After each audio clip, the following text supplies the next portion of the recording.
have this question here, and it's, you mentioned prohibition, so this one fits right in.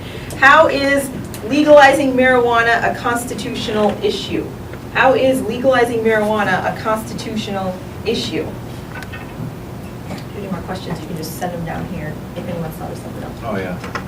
It's a constitutional question, but it's also a philosophical question. You know, throughout human history, humans have used substances to alter their consciousness, to have different experiences. And they've used plants, they've, used alcohol throughout history.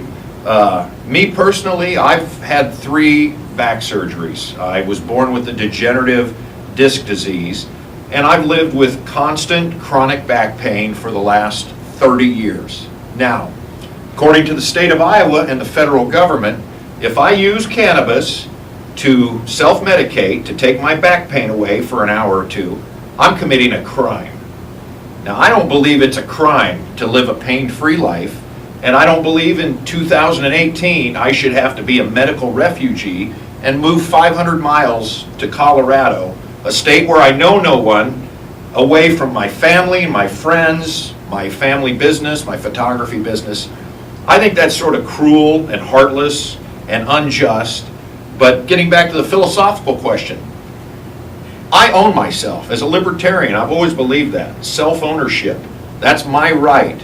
So it's no one's business how I deal with my pain.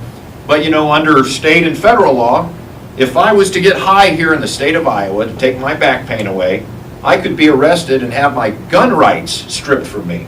So because I'm trying to treat my pain, I lose my right to self-defense. So I think these are issues that need to be discussed, and I would like to answer this marijuana question in a public debate sometime, because I've been excluded and not allowed to answer it as someone that has a first-hand view of the situation. So, of course, the state sees the money involved in the production and cultivation and sale of marijuana, and they also see that there are social effects from people being irresponsible consumers, and that happens with marijuana, but it also happens with alcohol. It also happens with prescription drugs.